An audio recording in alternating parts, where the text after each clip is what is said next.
தந்தி தொலைக்காட்சி நேயர்களுக்கு வணக்கம். நல்லதை சொல்வோம், நல்லதை செய்வோம், நல்லதே நடக்கும். இன்று 19/5/2025 திங்கட்கிழமை, திருவோணம் நட்சத்திரம், மாலை 4:21 வரை, பிறகு அவிட்டம். இன்றைக்கு நான் உங்களுக்கு சொல்ல இருக்கிறேன் நல்ல கருத்து, கையெழுத்தும் தலையெழுத்தும். 2 தினங்களுக்கு முன்னால சொன்னேன், நம்முடைய தலையெழுத்தை நிர்ணயிக்கும் கையெழுத்து. சிலருடைய கையெழுத்து சாய்ச்சிருக்கும், சிலருக்கு குண்டு குண்டா இருக்கும், சிலர் ஒரு எழுத்து நேராயும் ஒன்று கோணலாகவும் எழுதுவாங்க, சிலருடைய எழுத்து புரியாது, சிலர் எழுதுகையினால் எழுதுவாங்க. இப்படி இருக்கிறவங்களுக்கு எப்படி குணம் இருக்குங்கிறத கொஞ்சம் எழுத்தை நம்ம வச்சு ஆராய்ஞ்சு பார்க்கணும். இப்படி ஆராய்ந்து அறிந்த பின்னால நீங்க தெரிஞ்சுக்க முடியும் இவருடைய குணம் இப்படித்தான் இருக்கும் அப்படின்னு. முற்காலத்துல எல்லாம் நிறைய கடிதங்கள் எல்லாம் எழுதுறது. அப்படி கடிதங்கள் எழுதுற போது இப்போல்லாம் வாட்ஸ்அப்ல செய்திகள் அனுப்பிடுறாங்க, போன்ல சொல்லிடுறாங்க. ஒரு 20 வருஷத்துக்கு முன்னாடி எல்லாம் கடிதங்கள் எழுதுறது. ஒரு முறை ஒரு பிரபலமான வார இதழ் ஒண்ணுல கார்டுல எத்தனை அதிகமான வரிகள் நீங்க எழுத முடியும் அப்படின்னு சொல்லி போட்டி வச்சாங்க.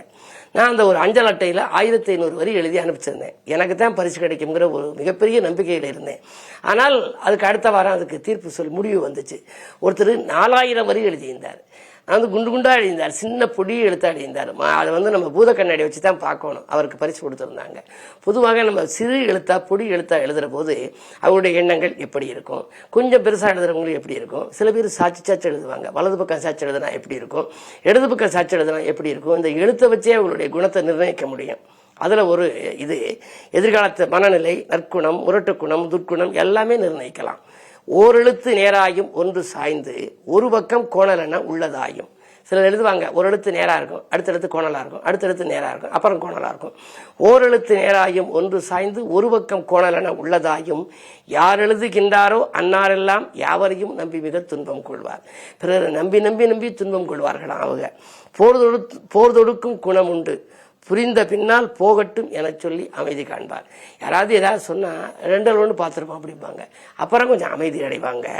தேகத்தின் மீது தினம் கவனம் வையார். உடம்ப பார்த்துக்கவே மாட்டாங்க, அலைஞ்சுக்கிட்டே இருப்பாங்களாம். தேடி வரும் நோய் புகுந்தால் பதட்டம் கொள்வார். திடீர்னு ஏதாவது உடம்புக்கு தொந்தரவு வந்துருச்சுன்னா ரொம்ப பதட்டப்பட்டு பல மருத்துவர்களை போய் நாடுவாங்களாம்.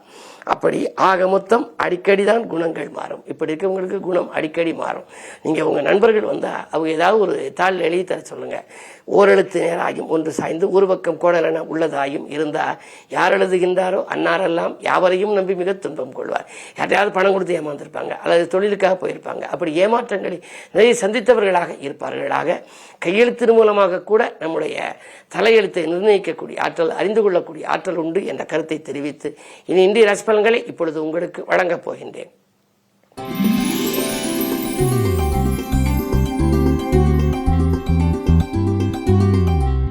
மேசராசி நேயர்களே, இன்றைக்கு மகிழ்ச்சி அதிகரிக்கின்ற நாள். மக்கள் செல்வங்களாலும் உங்களுக்கு நன்மைகள் கிடைக்கும். வேலை கிடைக்கவில்லையே, அரசு வேலைக்கு முயற்சித்தோம், தனியார் வேலைக்கு முயற்சித்தோம், எப்பொழுதுதான் கிடைக்கும் என்றெல்லாம் நினைத்தவர்களுக்கு 2லே இன்றைக்கு சூரியனும் புதனும் இருக்கிறார்கள். பஞ்சமாதிபதியும் இருக்கிறது, அதோடு 6ஆம் இடத்திற்கு அதிபதியான உத்தியோக ஸ்தானாதிபதியும் இருக்கிறார். எனவே நீங்கள் எதிர்பார்த்த இலக்கை அடைய முடியும். உத்தியோகம், தொழிலே உங்களுக்கு வாய்ப்புகள் வரும். 3ஆம் இடத்திலே குரு இருப்பதனாலே முன்னேற்ற பாதையில் இருந்த சர்க்கிள்களும் இந்த நாள் நல்ல நாள்.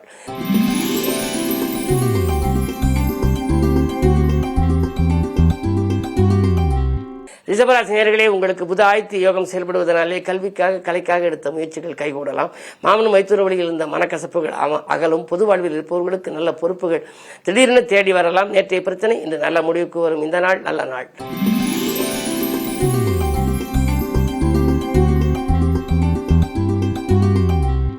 மிதுனராசி நேயர்களே, உங்களுக்கு சந்திராஷ்டமம். எது செய்தாலும் யோசித்து செய்ய வேண்டும், இறைவனை பூஜித்து செய்ய வேண்டும், இறை நாமத்தை வாசித்து செய்ய வேண்டும். திட்டமிட்ட காரியங்கள் திசை மாறி செல்லும். யாருக்கேனும் நன்மை செய்தாலும் தீமையாக தெரியலாம். வரவை காட்டிலும் செலவு கூடும், விரயங்கள் அதிகரிக்கும் என்று விழிப்புணர்ச்சி மிக மிக மிக அதிகம் தேவை.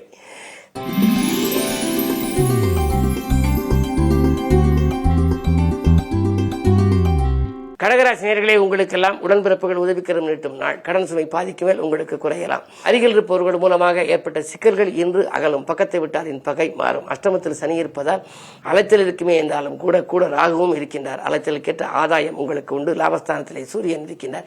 எனவே பொருளாதார பிரச்சனை அகலும் என்றாலும் இனம் புரியாத கவலை மேலோங்கும். இன்று கிழமை, திங்கள் கிழமை. எனவே சோமாஸ்கந்தரை வழிபடுவது நல்லது.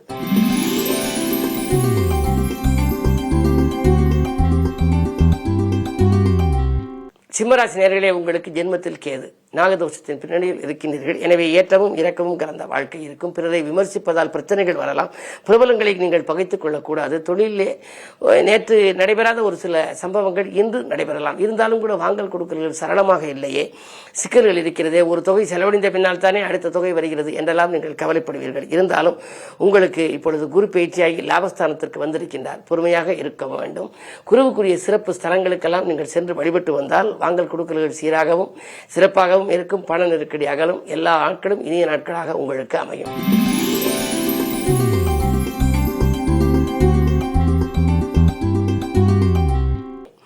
கன்னிராசி நேயர்களே, உங்களுக்கெல்லாம் ஏழிலே சுக்கிரன் 2க்கு அதிபதியாக விளங்கும் சுக்கிரன் 7லே உச்சம் பெற்றிருக்கின்றார்.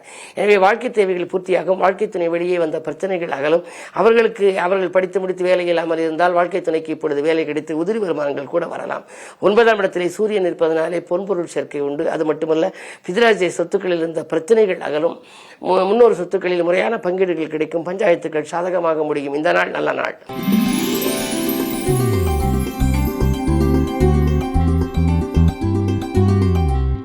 துலாம் ராசி நேயர்களே, குரு பார்வை இருக்கின்றது. எனவே குழப்பங்கள் அகலும். பாகப்பிரிவினைகள் சுமூகமாக முடியும். பாசம் மிக்கவர்களின் நேசம் கிடைக்கும். பக்கபலமாக இருப்பவர்களால் உங்களுக்கு பண தேவைகள் உடனுக்குடன் பூர்த்தியாகும். கல்யாண கனவுகள் நனவாகலாம். பிள்ளைகளாலும் உங்களுக்கு பெருமை சேரும். பட்ட கஷ்டங்கள் தீர்ந்தது என்று சொல்லி நீங்கள் மகிழ்ச்சி அடைவீர்கள். குலதெய்வ வழிபாட்டிலே ஆர்வம் காட்டுகின்ற நாள் இந்த நாள்.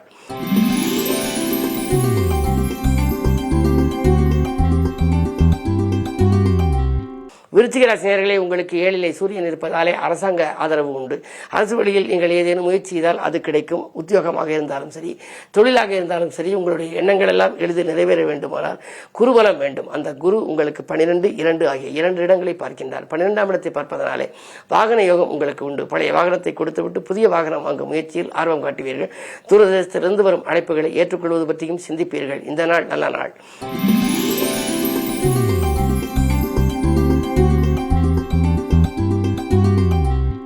தனுசு ராசி நேயர்களே, குரு பார்வை இருக்கின்றது. குழப்பங்கள் அகலும்.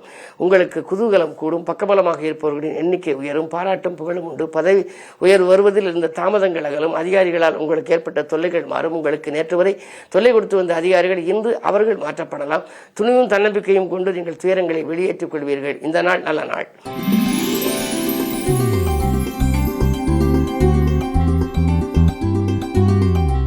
மகர ராசி நேயர்களே, ராசியிலேயே சந்திரன் 7க்கு அதிபதி இருப்பதனாலே மனதுக்காரகன் சந்திரன் ராசியில் இருக்கிற பொழுது மனதில் எதை நினைத்தீர்களோ அதை செய்து முடிப்பீர்கள். தொழில் அபிவிருத்தி, உத்தியோக அபிவிருத்தி உண்டு. வருமானம் பெருக நண்பர்கள் வழிகாட்டுவார்கள். தாய் வழி ஆதரவும் உங்களுக்கு உண்டு. எண்ணங்கள் எளிதில் நிறைவேற வேண்டுமானால் குருவினுடைய அருட்பார்வை வேண்டும். அந்த குருவின் பார்வை 2லே பதிவதனாலே இன்றைக்கு பண நெருக்கடி அகலும். வாங்கல் கொடுக்கல்கள் சிறப்பாக இருக்கும். எதை எந்த நேரம் செய்ய நினைத்தாலும் செய்ய இயலும்.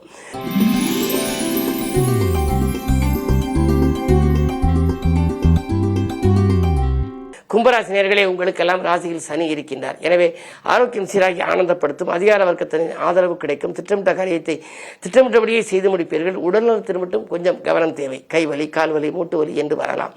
அதே நேரத்தில் உங்களுக்கு அன்பு நண்பர்களின் ஒத்துழைப்போடு ஒரு புது முயற்சிகளில் ஈடுபட்டு அதிலும் வெற்றி காணப் போகின்றீர்கள்.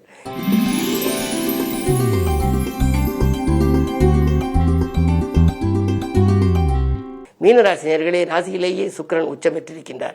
3க்கு அதிபதி உச்சம் பெற்றிருப்பதனாலே உடன்பிறப்புகள் வழியில் ஒரு நன்மை உங்களுக்கு வரப்போகின்றது. திட்டங்கள் நீங்கள் எதை தீட்டினாலும் அதில் வெற்றி பெறக்கூடிய சூழலும் உண்டு. பெண்வெளி பிரச்சனைகள் அகலும். இடமாற்றங்கள், வீடு மாற்றங்கள் பற்றியும் சிந்திப்பீர்கள். 12லே சனி இருப்பதனாலே உத்தியோகத்தில் இதை காட்டிலும் நல்ல வேலை கிடைக்குமா, பார்க்கும் வேலைக்கு நமக்கு பலன் கிடைக்கவில்லையே, திறமைக்குரிய அங்கீகாரம் கிடைக்கவில்லையே என்றெல்லாம் கவலைப்பட்டவர்களுக்கு இன்றைக்கு ஒரு நல்ல தகவல் வரப்போகிறது. உங்கள் சுய ஜாதகத்தை புரட்டி பார்த்து நிலைமையை சீராக இருந்தால் நீங்கள் அதை ஏற்றுக்கொள்ளலாம். இந்த நாளை இனிய நாளாக அமைத்துக் கொள்ள உங்களுக்கு பெண் தெய்வ வழிபாடுகள் பெருமை சேர்க்கும். மேலும் விவரங்கள் அறிய தினத்தந்தி படியுங்கள்.